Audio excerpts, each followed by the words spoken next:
All right, so we are going to start on chapter 5. We're going to talk about balancing reactions. The number one thing I want you to do is print or write, if you don't have a printer, this worksheet. Do not watch the video and write nothing. Your brain doesn't work that way. This is why you can watch all the Khan Academy videos you want and never get anywhere. You have to sit down and write what you're doing. And that's why my plan this whole semester is to use worksheets and go over things with you guys in the way that I'm about to do it.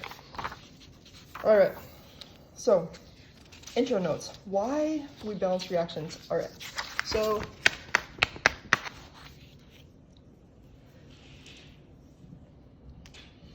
let's say we have something like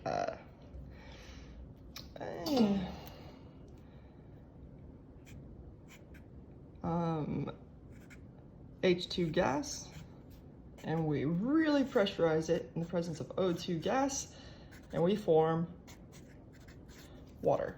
Some things we should start before we even get into this is that these are called the reactants, thing on this side of the arrow, and they react to form a product on the right hand side of the arrow. And it's really important to understand reactants and products. This is called the yield arrow. We'll often say hydrogen and oxygen gas yielded water, or we might say hydrogen and oxygen reacted to form water. There's a variety of different terms: yield,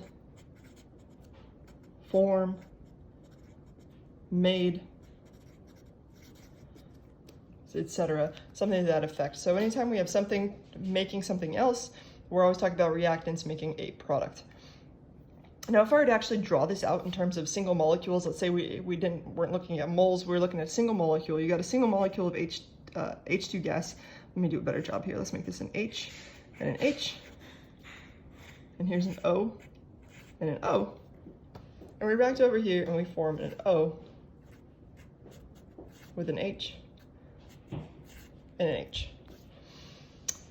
Now there's this crazy idea, which is stuff can't just disappear. We can't simply lose matter. So for example, you can't take 1 cup of flour and an egg and mix them together and all of a sudden they just disappear. You get a cake out of them and all the flour you originally used and all the egg are actually accounted for in your final product. And so if you're looking at this, you have 2 hydrogens here, 2 oxygens here, but over here you have 2 hydrogens and only 1 oxygen. So something's amiss, and this is where we have to balance reactions. You can only balance reactions by changing the coefficient.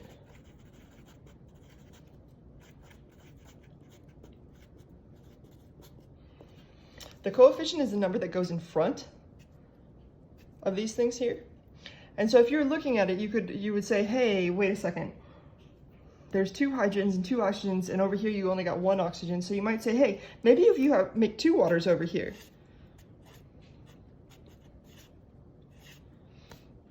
And then if you make 2 waters over here, now you got 4 hydrogens. So now you still have to add 2 more hydrogens over here. We can't change the fact that what we added was hydrogen gas, but what we can change is how many of each of these things we have.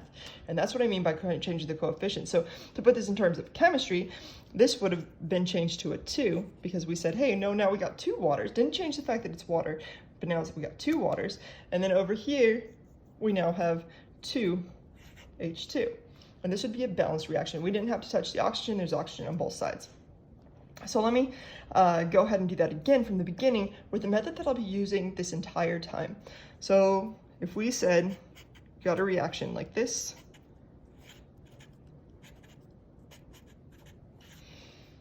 again, you couldn't just change what this thing is. So some people, your natural intuition is to go, and probably mine too when I first started, is to go and change this over here to a 2, because then you'll have 2 oxygens and 2 hydrogens, but that would make it hydrogen peroxide. And water is not hydrogen peroxide, and don't get that confused, especially these days in our crazy era of lack of stuff. So here we have H2 and O2 forming H2O, and we want to balance it. We only touch the coefficients here. So what I like to do is I like to write down each individual element that I'm looking at underneath the arrow, and I like to put how many I have on the left and how many I have on the right, and balance this way. But before I get started, I have to know which one to start with. Starting with the right one is one of the most important things you can do. So here I have 2 hydrogens, and over here I have 2 hydrogens. I've got nothing to balance there, so I would not start with the hydrogen. However, with oxygen, I have 2 oxygens there and 1 there. That I have something to do. So I'm going to start with my oxygen. So start with what you can change.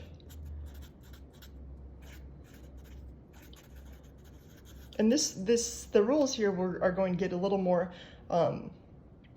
detailed as we go along, but we'll have lots of examples to really drive that point home. Okay, so I started with oxygen. On my left-hand side, I have 2. On my right-hand side, I have 1.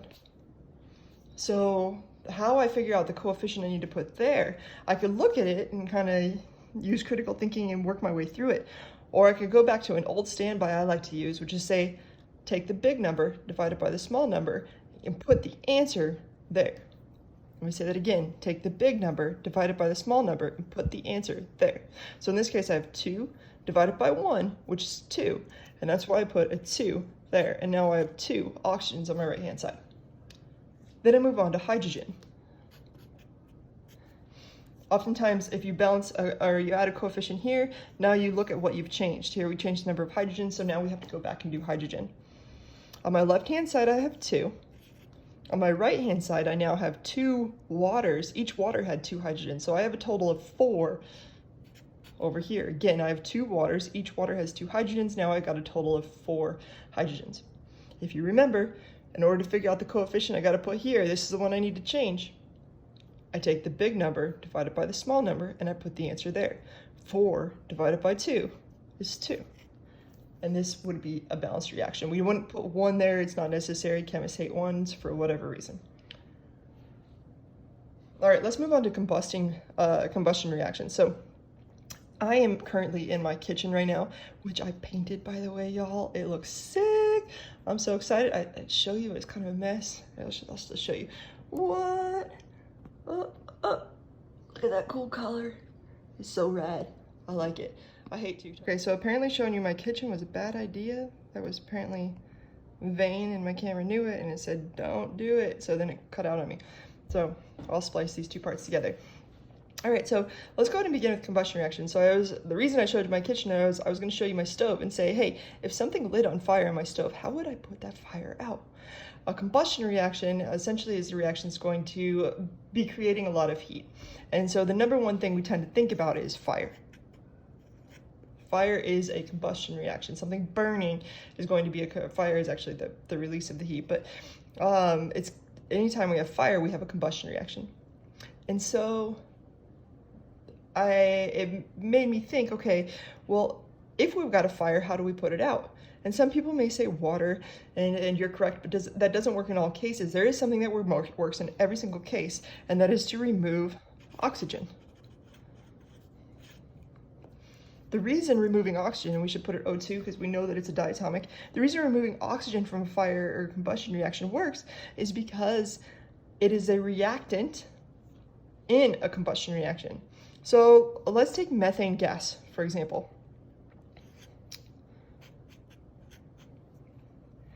Methane gas is the kind of gas that goes in your stove, or if you have any kind of gas heater or something like that, you're using methane. In order for it to burn, you react it with O2. O2 gas, and this is a required reactant.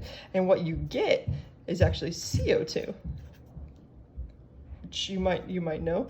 And one thing that's not as intuitive is water. Both of these would be gaseous unless you're doing specific enthalpy calculations. And so this will change. I'll tell you different things that are going to combust, but they will always be reacting with O2 to form CO2 and H2O. What that means is you got to memorize these reactants and products to drive that point home, I say the hydrocarbon combustion reactions, which are the only kind we'll do, these called hydrocarbons because they've got carbons and hydrogens in them, will always react with O2 and produce CO2 and H2O. So anytime we've got some kind of carbon-containing thing that is burning, it's always reacting with O2 and forming CO2 and H2O. So let's go ahead and write and balance this reaction that I put up here. It's not balanced. If you looked at it, here we've got a carbon with 4 hydrogens, an O2, a CO2, and we haven't gone over those structures yet, so I'm a little hesitant to do this. But essentially we've got 4 hydrogens over here and only 2 hydrogens over here. You can see immediately that it's not balanced. So let's go ahead and balance this reaction. The cool thing about hydrocarbon combustion reactions is combustion reactions have a pattern that I like to follow almost every single time, and it's CHO. So we're going to CHO it up, that's how I like to say it. So we have CH4, and it's going to be a combustion reaction. So what's it going to react with? Always with O2. And what's it going to form?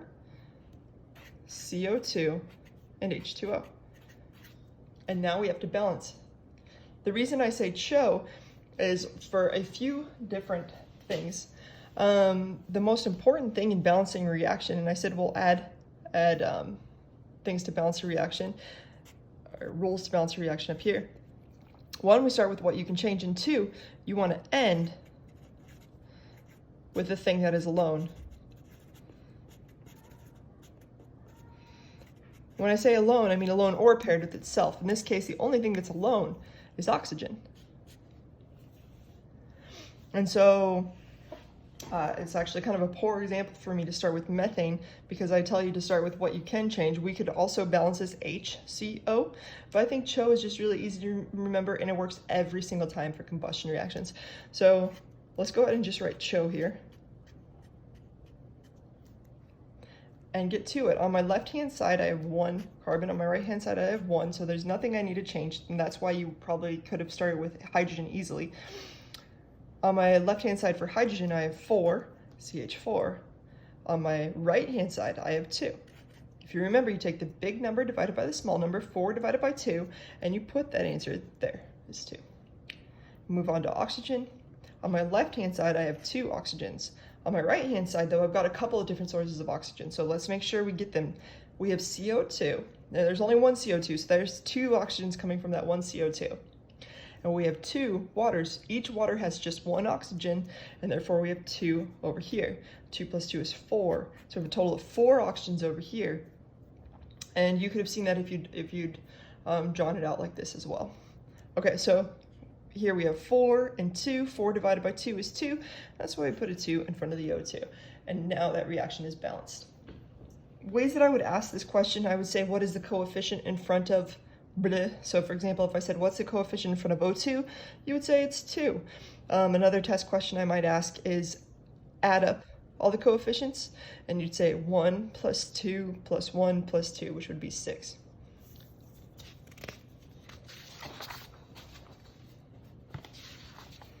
All right, now we're going to move through a series of different reactions and balancing them. So write and balance the reaction of, let me kind of adjust the camera here. I spent a big $24 on a new camera stand for you guys. Isn't it rad? Okay, so balance and write and balance the combustion reaction of C2H4. C2H4, wait, combustion, what do we do? Oh yeah, it always reacts with O2 to form CO2 and H2O, and that right there is rad enough. Like, you should feel pretty cool if you're able to just get that part so far. So now, again, it's a combustion reaction, so how are we going to balance it? We're going to CHO it up. So CHO. On my left-hand side, I have 2 carbons.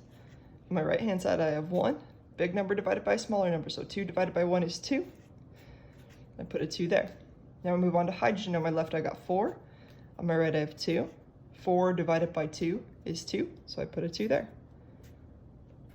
And now we have 4 hydrogens. Last but not least, we look at the oxygens. On my left-hand side, I have 2. On my right-hand side, I have 2 CO2s. So it's a total of 4. You could draw them out because this is a time when most people have questions, so I'm going to just go through it in case that happens to be you. 2 CO2s, which is essentially saying, hey, you got 1 CO2 and another CO2, so you got a total of 4 oxygens from this one, and over here, you have 2 waters. So you have a total of 2 oxygens from over here. So you got 6. 6 divided by 2 is 3, and that's why we put a 3 there. And your balanced reaction would be C2H4 plus 3O2, yielding 2 CO2 and 2 waters. Woo! Let's move on. We're going to get more difficult here real fast. C4H10 plus O2, forming CO2 and H2O. We're going to chow it up. On my left-hand side, I've got 4 carbons. On my right-hand side, I've got 1. 4 divided by 1 is 4. Hydrogen, on my left-hand side, I have 10. On my right-hand side, I have 2. 10 divided by 2 is 5. And then we move on to oxygen. On my left-hand side over here, I got 2. On my right-hand side, though, this is where things get fun. I have a total of 4 CO2, so that's 8. And from the water, I have 5. 8 plus 5 is 13. And this is where everybody goes, ah. But you don't need to do that. It's not difficult. 13 divided by 2, just ask yourself, what is 13 divided by 2? You can pop it in your calculator. You could say it's 13 halves, or you could know that it's 6.5. And that's what I'm going to do. I'm going to say it's 6.5. Now, when you get to Gen Chem 1, this is totally logical, reasonable, and acceptable. However, right now we want to look at whole number things. And in order to get a whole number, if you remember, if we got a halvesy, in order to get something to have a whole number, you multiply it by 2. But if you multiply just this O2 by 2, you're going to change everything, and it's not going to be balanced. So to keep everything balanced, you just multiply every single one by 2 to get rid of that 0.5. So we take this whole thing times 2, and now we have 2 C4H10 plus 13 O2, yielding 8 CO2 and 10 H2O. Excuse me. And now that thing would be balanced. Woo!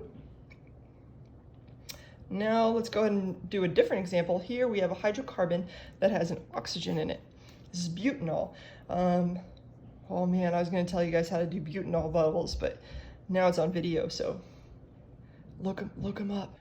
Butanol bubbles, and if you want something to do while you're at home. Okay, but I didn't tell you that. C4H10O plus O2 yields CO2 and H2O. We chow it up. On my left-hand side, I have 4 carbons. On my right-hand side, I have 1. 4 divided by 1 is 4, so I put the 4 in front of the CO2. Move on to hydrogen. On my left-hand side, I have 10. On my right-hand side, I have 2. 10 divided by 2 is 5, so I put the 5 there. Now we have 10 hydrogen. Now we move on to oxygen. On my left-hand side, I got, whoa, wait a second. I got 2 plus this one is 3. Let's hold off on this side. Let's do this side. It doesn't look as crazy. Over here we have 8. Over here we have 5, again for a total of 13. Let's go back over here and look at it. So if I change the coefficient here, that would subsequently change the number of carbons and hydrogens I have. So I really want to avoid changing this. We don't want to change this. So now let's look at this. We got 13 oxygens we need to have accounted for on this side. But if we don't change this, essentially this accounts for 1 of the 13. So how many therefore do we need from this? Well, in order to get 13, well, if this accounts for 1, We need 12 from over here to get 13. And that's why you put a 6 there. If you had trouble with that, re-watch it again, because I think I did everything I could to detail it, but it does take a few times for it to settle in. So just back up, watch it a couple more times, and I think you'll get it. I would do that before moving on to this one. So let's go ahead and do this one, where we kind of throw it all together. C3H6, oh, excuse me, H8O, which is propanol. A main ingredient in hand sanitizer, and we're going to react that again with O2, whoops, to form CO2 and H2O. Let's go through our whole show it up. We have 3 carbons on our left, we need 3 carbons on our right. Move on to hydrogen, we got 8 hydrogen on our left, we only have 2 on our right, so we need to put a 4 there. Then we move on to oxygen. Again, we have oxygen in 2 places, so we should do this last. Let's go over here. Here you have 6. And here you have 4. For a total of 10. Wait a second. You can't just ignore this and put a 5 there, because then you have 11. Well, what can you do? Well, you know that you don't want to change this, right? So you ultimately need to get 9 out of this one. The only way you can get 9 out of this one is with a 4.5. You need half of it, and this will give you 10. But are we done yet? Can we have a halvesy? No, we have to multiply this whole thing times 2, and we get 2 C3H8 O plus 9 O2, yielding 6 CO2 and 8 H2O. And this one really pulls it all together. So make sure before you do your exam, you do this one a couple times and really understand it. If you got this down, you've got combustion reactions down. Now, the reason I start with combustion reactions is because they are actually way more difficult than the other kind of reactions, which are everything else essentially. In fact, I didn't even work these out, but I know that we're going to get through them pretty easily. So let's go ahead and look at these. Now remember, we want to do the thing that's alone last, and we want to do the thing that has a point of difference last. Now I can look at this immediately and say this one is more complex, because there are 4 things together and this one's totally on its own. It looks like it's going to be an easy thing to end with.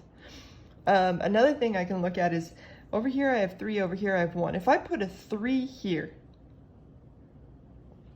and left this as a 1, I would have to go back and change it, because I know that there's a point of difference with the phosphorus too. And so take your time to look at it and see what would happen if you did something before you even begin. And by doing that, I now know I want to end with magnesium and I want to start with this phosphorus. Keep in mind, another way I could write this is I would just say phosphorus. And you have to remember that it's P4. It's a really easy thing. I see it come up in Gen Chem exams a lot. All right, by easy thing, I mean easy thing to miss. All right, so let's go ahead and do it. We know that we want to change the phosphorus first, so let's put P there first. We know this one over here is 4, this one over here is 2. 4 divided by 2 is 2, so we put a 2 there. Now we can move on to magnesium, and hopefully this makes sense as to why we started with the phosphorus, because on our left-hand side we got 1, on our right-hand side now we have 6. We have 2 Mg3P2s, and so this would be a 6 there, and that's our balanced reaction. Let's look over here. We got some aluminum nitride being formed, aluminum plus nitrogen forming ALN. We look for any kind of point of difference, and we want to balance the thing that's alone last. In that case, it works out really, really well. The point of difference here is with the nitrogen, and the thing that's alone the most is aluminum. So let's go ahead and start with nitrogen. On the left we got 2, on the right we have 1. 2 divided by 1 is 2, so you put a 2 there. Now we move on to aluminum. On our left-hand side, we got 1. On our right, we got 2. 2 divided by 1 is 2. Then we get to polyatomic ions. One really cool thing about polyatomic ions is that if they remained together on both sides of the equation, you just keep them together. You don't need to break apart. Polyatomic ions don't break apart. Polyatomic ions. I don't know why I wrote polyatomic ions. Don't do it. Don't break those apart, because it just separates it into carbon. Then you're looking at the total number of oxygens. It's exhausting. So instead, let's just look at this individually. This is called a double displacement reaction. We'll get to know it really, really well. In fact, I might even take some time right now to introduce you to this because it's coming up in the next lecture. This is lithium carbonate.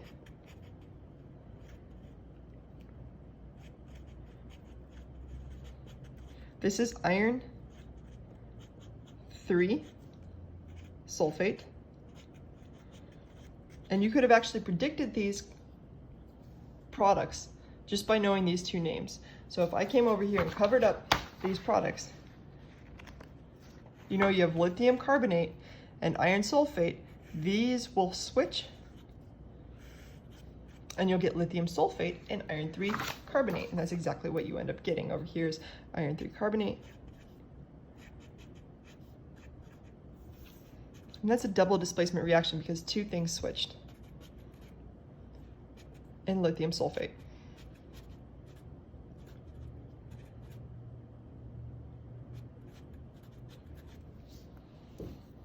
Oh, excuse me. There you go. Let's see if I can zoom out just a tiny bit. There you go. Okay, so lithium carbonate and iron 3 sulfate form iron 3 carbonate and lithium sulfate. Let's go ahead and balance these. You want to look for the thing with a point of difference somewhere. And so, for example, I'm going kind of left to right now. I didn't do this in advance. You guys are hearing my thoughts as I go through. I look at this lithium, it's got 2. Over here I got 2. There's nothing to do with lithium. There's also nothing that's alone, so there's no thing that I know that I can balance last. Carbonate, however, here I got 1, over here I got 3. That's a point of difference. Let me keep it in mind. Let me keep moving. Here I have iron. This is 2. I got 2 here, and sulfate, I got 3 sulfates here and only 1 there. So I can either start with the carbonate or the sulfate. Doesn't matter. Start with the one that you feel, I don't know, that annoys you the most. For me, that's carbonate because it's in rocks and stuff. I don't really know. Okay, so on my left-hand side, I only have 1 carbonate. But on my right-hand side, I have 3. 3 divided by 1 is 3, so I put a 3 there. Now I ask myself, did I change something? And you totally changed something. You changed the number of irons. And so that's the one I want to go to next. If you change something, go to that one next. Over here, I have 6 now, and on my left-hand side, I only got 2. 6 divided by 2 is 3, so I put a 3 there. Now I change the number of sulfates, right? So what the fuck are you doing? All right, so hopefully this is the last of vertical video syndrome here, but I'm sorry I had a mishap on the last one, and I've got a lot of stuff. I don't have childcare, you guys. It's been insane. So I know many of you are in the same boat. All right, so let's go ahead and go back to this. I was talking about making sure that you keep polyatomic ions together when they remain the same on both sides. For example, over here I got carbonate, over here I got carbonate, so I'll balance carbonate as one single thing. I believe we left off talking about lithium. Over here I have 2 lithium, over there I have 2 lithium. There's no point of difference there, so I wouldn't balance that. Over here I've got 1 carbonate, over here I have 3 carbonates. That might be something to look at. Then we get to iron. Over here I have 2. Here I have 2, so I wouldn't start with iron. And over here I have sulfate. I've got 3 sulfates and 1 sulfate, so there's another thing to look at. My dogs always decide to eat right now. Don't eat. Can you wait? Thank you, baby boy. He's so cute. He's got an underbite. Okay, so we're gonna go ahead and start with carbonate. Again, we could have started with sulfate or carbonate. Carbonate made the most sense to me because I just like going left to right, that's all. On my left-hand side, I have 1. On my right-hand side, I have 3. 3 divided by 1 is 3, so I put a 3 here. And now I have 3 carbonates. Now, anytime you change something, though, when you change a coefficient and you've now changed the element, that's the one you want to go to next. So in this case, I now have changed the amount of lithium I have. So on my left-hand side, I now have 6. On my right-hand side, I have 2. 6 divided by 2 is 3. So I'm going to put a 3 there in front of the sulfate. And now I have 6 lithium. When I move on to the next thing, I just changed the number of sulfates, so that'd be the one I'd want to do next. On my left, I have 3. On my right, I conveniently now have 3. And then, last but not least, iron. On my left, I have 2, and on my right, I have 2, and this thing is balanced. Let's move on to the last problem of the day. Here we have aluminum chloride, potassium phosphate. This would be, again, a double displacement reaction. Anytime you have 2 ionic compounds, they'll doubly displace. So aluminum chloride and potassium phosphate will form aluminum phosphate and potassium chloride. Going from left to right, I look for the point of difference. There's nothing that's going to be the same, but I do see that phosphate stays the same, so I'm going to want to balance that together. There's nothing that's all alone or paired with itself, so I won't be looking at that. So here we got 1 aluminum, doesn't change. We got chlorine. Over here I got 3 chlorides. Over here I got 1. So that might be somewhere to start. So I got the potassium. Over here I got 3 potassiums. Over here I got 1. Also some place to start. And then phosphate over here I got 1 and 1. So I won't start with the phosphate. Let's go left to right and do kind of the same pattern. We'll start with the chloride because it's the first thing left to right that changes. On my left again I have 3. On my right I only have 1. 3 divided by 1 is 3. So I put the 3 there. Now we move on to potassium because I just changed potassium over here.